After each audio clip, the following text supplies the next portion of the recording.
fellow duelist Tom Box here with Russell Yeung. Hey guys. He just won MOS4. How do you feel? I feel energized again. I was pretty exhausted. I nearly overslept for this event just because I forgot to put my clock. Oh, my alarm on. Yeah. But once I got into top 8, I got a second win apparently of energy. Oh, nice, nice. So, how was the rounds during Swiss? Was it pretty hard? How was the event overall in terms of difficulty? In terms of difficulty, the majority of my matches were ABC, but I was very familiar with that from the prior regionals and also with locals, because our locals is very heavily ABC'd. And I was very familiar, just like, as long as you stop the Union Hanger, they really can't do much in terms of like, unless they have the silver gadget or the gold gadget to summon the other guy, but I had no problems getting rid of the guys off the board. Oh, awesome. So what was your standing after Swiss? After Swiss, I was X1. I lost to Ryan in the last round. Ryan Dale? Yeah. Right, round 5Ds? Yeah. Okay, so what was your most memorable matchup? Playing against Charlie round 1. I kept rearranging his graveyard so he couldn't get his ABC. What do you mean by rearranging his graveyard? So you know how ABC Buster on, you know how every time he summons his monster, right? Because he needs 3 of them in the graveyard. I would always banish his monsters off so he can't actually get his ABC going. Ah, okay. So no Buster, meaning you can't do your freaking tag in, tag out. So up until now, we haven't actually asked what did you play. What was your deck? It was Toadally Cancer. It's Frog Paleozoics with Barrier Statue in it. Oh, that's pretty expensive. Yeah, it's. Do you think it's like the best deck? It's not the best deck. I would say it's just more like I just got really lucky with my matchups. I would say it's one of the top 3 decks, with ABC obviously being the top deck, and then Metaphor? Not Metaphors, maybe Blue Eyes. Blue Eyes. I actually find Blue Eyes my toughest matchup. It's because of the fact that their dragons keep banishing my stuff. All right. Yeah, but I would say maybe like as you stated, Metaphors, ABC, and then Frog Paleozoics maybe like in the 4th top deck. Okay. I guess you have a kind of an understanding of where you believe those decks are. Yeah. And what was your final match? My final match was against Tommy. He was my round 5 opponent. I two-doled him twice. As you will see in the final video. Okay. What did he play? He was playing BA PK Fire. Oh, okay. I think we know where this is going. All right, so I guess we'll go into your deck profile. All right, Russell, let's see your deck. All right. To start off, free Swap Frogs. Are you glad they're becoming ulti? Oh, baby, yes. OTS3. I know. So, you know, he's the free Foolish for frogs. Pretty much. And also, if you have a frog in hand, you can just special summon him and then resummon him again. All right. So I think most people are pretty familiar with him from frogs, all those frog formats. Yeah, FTKs. Toon Ronotoden. He's your reoccursion. Do you need 2? Do you have to use 2? You have to use 2, yeah. Because what happens is that people will have, you know, that Rhapsody guy, yeah. and you'll banish one of your frogs. And if this is gone, then you have no way of getting more presence on board. So that's why I always play 2. Okay. My MVP of the deck for the main deck is free Duke Frogs. He is the wall that blocks that blocks a lot of things. So it's a target magnet for attacks. Yes. So like you go with Tree Toad and you can bring this out. You can also protect the barrier statues because they have to attack this before they can go through the barrier statue. And this thing is 2k wall? 2k wall. Any other effects on that that's made it useful? A couple times where it's been destroyed. Like Ryan had to destroy this a couple times. I always kept getting my Swap Frogs back, so I kept recurring by sending my Ronatons to grave. So eventually I was able to make a Totally Awesome off of it. Ooh, nice. Yeah. And 2 barrier statues. Why 2? I find free very cloggy, and most of the times, the barrier statue, if you have enough protection, your opponent is already way behind. Okay. And also, if you get the first turn Tree Toad plus this, it's an automatic lock because you get Duke Frog and they can't do anything on it. Okay. That's it for the monsters. For the spells, just free card demises. All right. Okay. Draw power. We know how this is gonna end up. Yeah. It's just pretty much you draw free, discard any Paleozoics for free. Do you mind losing your monsters? Well, I guess you're losing like the only ones I would be maybe statue, but it rarely came up. Maybe just once in the finals.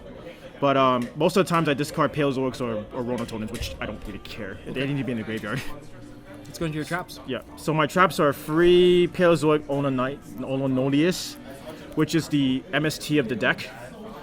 All the Paleozoics, they're unaffected by monster effects, and whenever a trap card's activated, so either yourself or your opponent, you get to special summon it from the graveyard to the field. So MST, obviously, this actually helped me out with the ABCs in terms of getting rid of their Union hangers, and also their Cs, because Cs can make them unaffected by traps. Oh, that's very important. Yeah. Free Paleozoic Diminiscus. This is the new set that banishes. So you discard one card from your hand and you banish a face-up card. So face-up card's like a better karma cut. Yes. I was able to get rid of Beatrice off board. Oh wow. And they have really tough names. Yeah, Diminiscus. Sure. I'll just call them the Dino. And then free Paleozoic Canadids. They're the Book of Moons of the deck. Can't live without it. It kind of stunned Tommy for a bit when his Dante got flipped face down, so he couldn't special summon his BAs.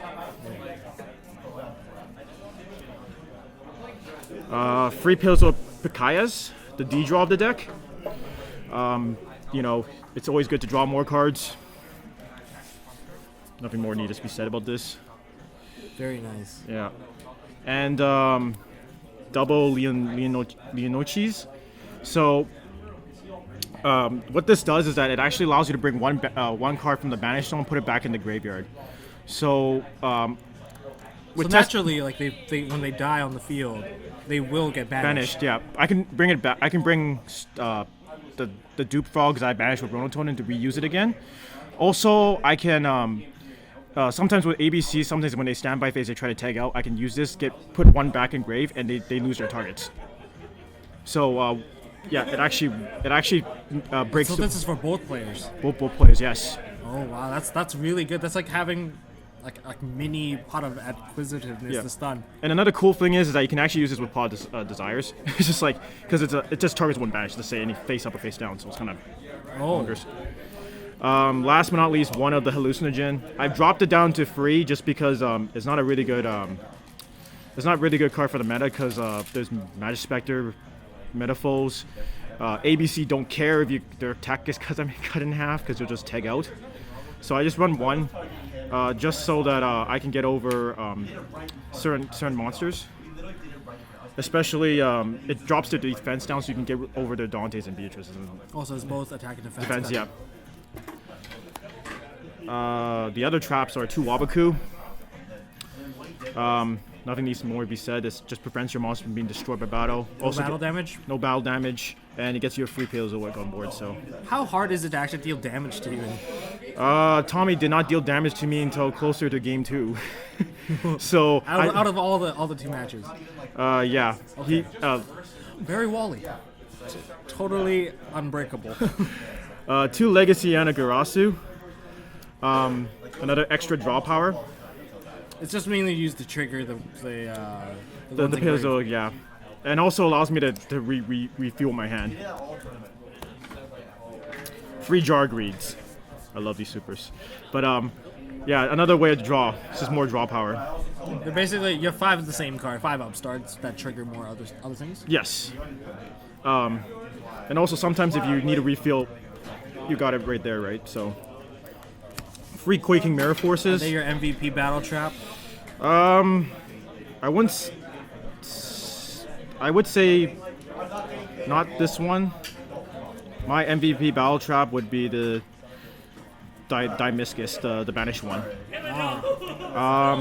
Because in your final match, this came up quite a bit. This came up quite a bit, but the big play for me because he was trying to attack with Beatrice. I just banished it, and then he had no fall play to go with it because his Dante was quaking, but yeah, it did help me a bit, but I would say this is like the second MVP. The first one's Dimyscus, because Dimyscus got rid of a lot of stuff and banished it. Okay. And you should see how many people like literally just be like, oh god, can't make ABC Dragon. Two anti-spell fragrance. You main deck this. Main deck it, yeah. Reason being is because it's a free standby phase. Like you can activate it, summon a Paleozoic, especially if you card Demise on the first turn. Second part, it actually came up against me against a Cyber Dragon matchup against Nick, where he had all spells in hand. I flipped this, and there was not one of them was Twin Twisters, so he had to actually set his back row. And in the end, I was able to get the Tree Toad on board, and then the barrier, and it was all over for them from there on. Yeah. But Nick gave me a good fight, but almost grabbed him with Danko Seka. And the last two traps are one warning and one strike. So it's not a brigade, but it's an infantry of Solemns. Yeah, the one issue I have with the strike and the warnings, because they're counter traps, you can't actually chain the Paleozoics. Okay. So I actually went with more normal to continuous traps in this build, and the crazy thing was that I actually drew this almost every game, which was kind of nuts. Alright. Yeah. Okay, so when it came up, it came up, yeah. So apparently one strike was enough. Okay. Alright, let's go into your extra deck. Okay, the first free is Totally Awesome. Rare bit. Yeah. He's like the Cyber Dragon Infinity for this deck. And also, the most important part that I found was always a standby phase effect to get the free Dupe Frog. And Dupe Frog just like be a wall to protect both my Tree Toad and my barrier. Controls the tempo of the battle phase. Yeah, and also the fact is that he can actually reoccur himself from the grave once he goes to grave, and just put him back in the extra deck. Any special things you've done with Totally Awesome? Against Charlie, I actually summoned 3 Totally Awesomes on board, and ABC could not get through that.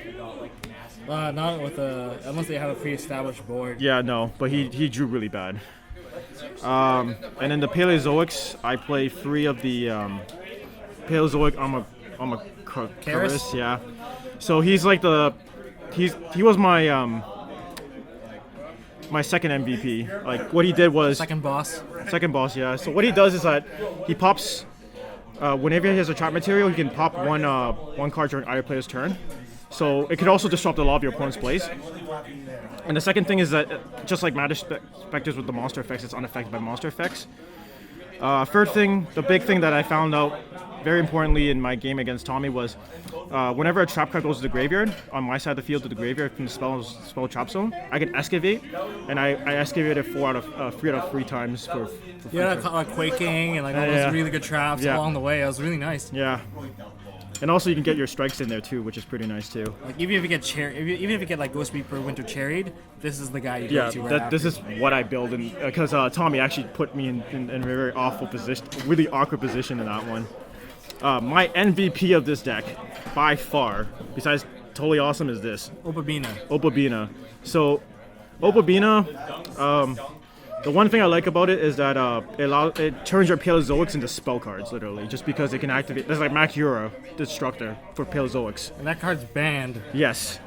So literally, I can activate it from my hand during either player's turn, which is like very, very nice. And most of the times that I've had Barrier Statue and they don't have Gamma Seal, they can't get rid of this because they want to get rid of the Barrier Statue to continue play. Second effect is that it's a free Rhoda whenever it has a trap material on it, so I can get a Paleozoic, the one that I need to continue with my plays. Just digs your answers. Yeah. A couple of times I actually dig out the MST, and I actually got rid of a what is it, that Fog Blade and that Dimensional Barrier Mob. Oh, did you get rid of Dimensional Barrier before it was active? End phase, like always end phase. Oh wow. Because I can activate from hand. As long as you have one open slot, you have to have one open monster slot, or else it won't work. And then the other guys, 2 Sky Cavalry Centaura. Okay. He's the few outs to getting rid of big boards. Like I got rid of Ryan's ABC Dragon Buster by attacking with this. Okay. He didn't tag out? He couldn't because he had 4 monsters on board, so he couldn't do it. Got rid of his guy, and then and then I had the guy just pops all of his monsters, and he kept just using A to A, but he kept losing, and eventually he ran out of gas. But Ryan gave me a really one hell of a fight.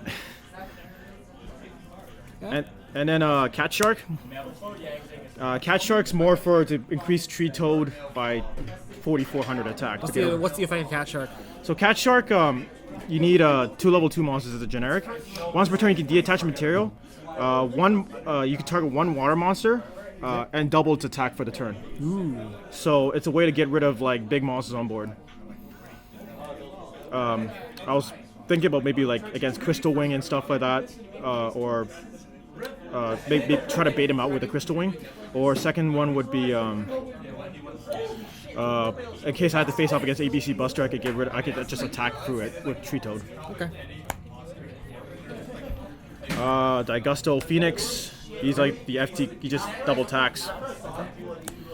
Number 45 Logos, the Prophet of Demolition. Where did he come from? It was a recommendation by Langus. Did he come up? He never came up, but in my locals time, sometimes I can negate the Yeung hangers and they can't use it. What's his effect? A minimum you need 2 level 2s, but you can put as many as you want on there. Detach material, target 1 face-up card, negates effect as long as this card's face-up. Ooh. So you can negate the Yeung hanger, they can't do anything with the Yeung hanger. It just becomes a blank field zone card. It's like DDD's Siegfried almost. Yeah. And then last but not least, my Synchro Stardust. Why do you run Stardust? Because I run Starlight Road in the side. Oh, okay. Well, I guess we'll go into your side deck. Starting off with 2 Allied Justice Quarantine. Okay. He's just like, I stop you from making light monsters, so no ABC Buster Dragon. If I played, I was thinking about maybe Blue Eyes, yeah, just to troll them hard. And he's really big, 1700, so not a lot of things get over it. Yeah, especially for those decks. Double Spell Counselor.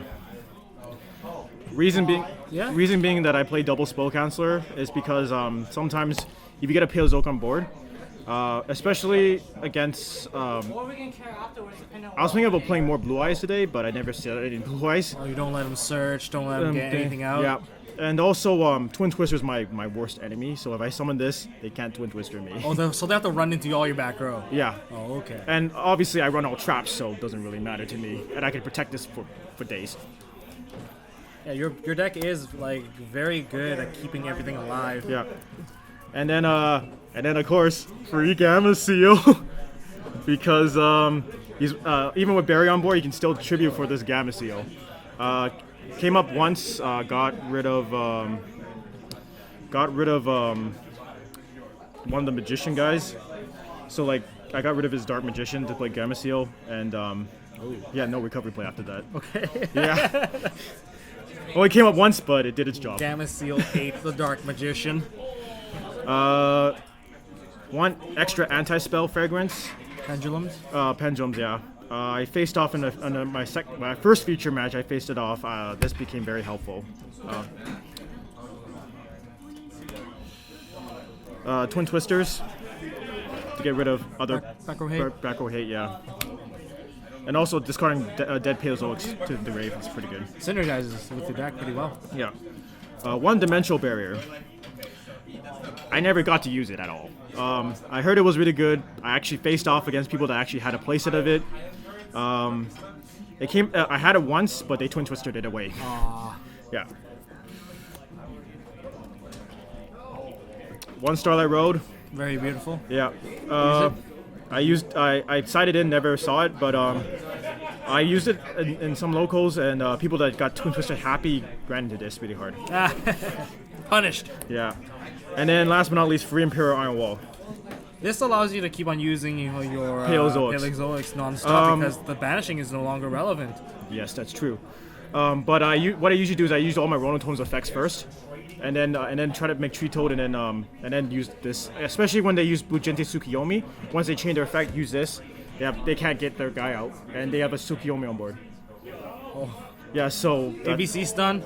Yeah, it's just literally like what it did. It's just like it stunned Charlie for 5 turns before he could actually get rid of this off the board. And by the time he got rid of the board, I had a triple tree toad, which that was that game. Yeah, I was like, I don't really care. Okay. Yeah. Awesome. Thank you so much. Yeah. Appreciate it. Thank you so much for the deck profile, Russell. And do you have any shoutouts you want to give? I'll give my shoutouts to Tyler Langus for making me play this deck.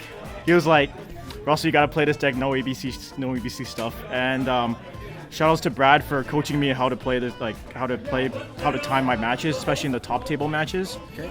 Because I screwed up at regionals, and he kind of showed me how to because he's topped a lot of events. Yeah, YCS and everything. And shoutouts to the Surrey crew for supporting me throughout the end. And Dank Deals for giving me all the stuff for my deck. Also like to thank Craig for giving me half of the stuff in high rarity, which I like. Oh, awesome. Yeah. And I'd like to thank MST for holding this event, and Stronghold for holding this venue. Oh, yeah. Thank you, Stronghold. And I also like to thank everybody for coming. Good turnout. All right, thank you so much. Again, congratulations. Thank you. And if you guys like this video, please give it a thumbs up. If you guys want to see more videos from MST.TV, please hit the subscribe button and check out Tombox TV as well, where I start to go into the behind the scenes. And until next time, don't forget to hold on to your MST.TV.